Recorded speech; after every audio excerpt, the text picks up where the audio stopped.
ભાજપ સરકારના રાજમાં દીકરીઓ સુરક્ષિત ન હોવાના આક્ષેપ સાથે ભરૂચ જિલ્લા મહિલા કોંગ્રેસ દ્વારા વિરોધ પ્રદર્શનનું આયોજન કરવામાં આવ્યું હતું। આંતરરાષ્ટ્રીય મહિલા દિવસના અવસરે ભરૂચ જિલ્લા મહિલા કોંગ્રેસ દ્વારા વિરોધ પ્રદર્શન યોજવામાં આવ્યું હતું। શહેરના રેલવે સ્ટેશન નજીક મહિલા કોંગ્રેસની કાર્યકરોએ મીણબત્તી પ્રજ્વલિત કરી દુષ્કર્મ અને હત્યાનો ભોગ બનેલ પીડિતાઓને શ્રદ્ધાંજલિ અર્પણ કરી હતી।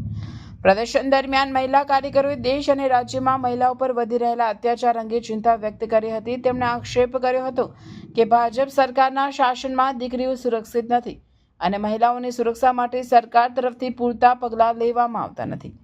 આ કાર્યક્રમમાં ભરૂચ જિલ્લા મહિલા કોંગ્રેસ પ્રમુખ જ્યોતિ તડવી સહિત મોટી સંખ્યામાં મહિલા કાર્યકરો જોડાયા હતા। કાર્યકરોએ મહિલાઓની સુરક્ષા સુનિશ્ચિત કરવા સરકારને કડક પગલાં લેવા માંગ કરી હતી।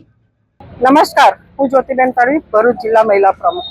આજ રોજ વિશ્વ મહિલા દિવસ છે ત્યારે અમે કોંગ્રેસની બહેનો અહીંયા એકત્રિત થયા છે। ત્યારે આજ રોજ અમે જે એક્સિટ ફાઇલમાં જે નાની નાની દીકરીઓને રેપ કરીને મારી નાખવામાં આવી છે એમને પણ આજે અમે શ્રદ્ધાંજલિનો પ્રોગ્રામ રાખ્યો હતો અને એમને શ્રદ્ધાંજલિ, એમના આત્માને શાંતિ મળે એના માટે અમે આ પ્રોગ્રામ કર્યો છે। ત્યારે આજ રોજ અમારી કોંગ્રેસની બહેનોની એક જ માંગ છે કે આપણા જે મુખ્યમંત્રીજી ભૂપેન્દ્ર પટેલ સર અને ગૃહમંત્રી જે હર્ષ સંઘવીજીને એક જ સંદેશો અમારે કહેવડાવો છે કે સર, જે ભાજપે જે નારો આપ્યો હતો બેટી બચાવો બેટી પઢાઓ, તે તદ્દન ખોટો નીવડ્યો છે।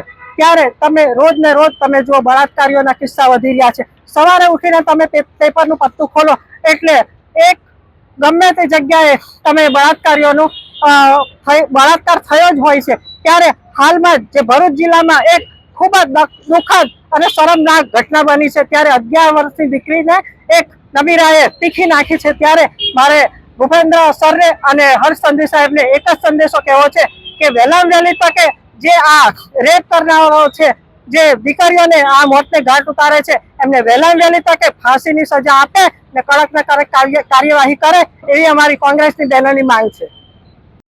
आज की बदलती दुनिया में शिक्षा केवल डिग्री नहीं बल्कि भविष्य की तैयारी है। एक ऐसा भविष्य जो संस्कार, तकनीकी ज्ञान और मूल्यों से सुसज्जित हो। सत्र 2026 से 27 CBSE एफिलिएटेड रूमटा विद्या भवन, जहां राष्ट्रीय स्तर की शिक्षा आधुनिक सोच और नैतिक मूल्यों के साथ दी जाती है। यहाँ हर बच्चा सीखता है आत्मविश्वास के साथ हर फील्ड में आगे बढ़ना। Artificial intelligence, robotics and space science की अत्याधुनिक लैब्स में हम बच्चों को डिजिटल फ्यूचर के लिए तैयार करते हैं। NEP एंड NCF पर आधारित शिक्षा के माध्यम से हम बच्चों में तार्किक सोच, नवाचार और समस्या समाधान की क्षमता विकसित करते हैं और बच्चों की जिज्ञासा को हम आकाश की ऊंचाइयों तक ले जाते हैं। इंडिया में सबसे कम फीस में रूमटा विद्या भवन में हम गुणवत्तापूर्ण शिक्षा हर विद्यार्थी के लिए विश्वसनीय और सुलभ करवाते हैं। शिक्षा के साथ साथ हम बच्चों के समग्र विकास के लिए प्रतिबद्ध हैं। उनको सुरक्षित और सकारात्मक वातावरण प्रदान करना हमारी प्राथमिकता है। अपने बच्चे को दीजिए CBSE आधारित तकनीक सक्षम और मूल्यनिष्ठ भविष्य की शिक्षा। रूमटा विद्या भवन, जहाँ की शिक्षा बनाती है भविष्य के लिए तैयार और जिम्मेदार नागरिक। अपने बच्चे के उज्जवल भविष्य की शुरुआत के लिए आज ही रूमटा विद्या भवन में प्रवेश सुनिश्चित करें।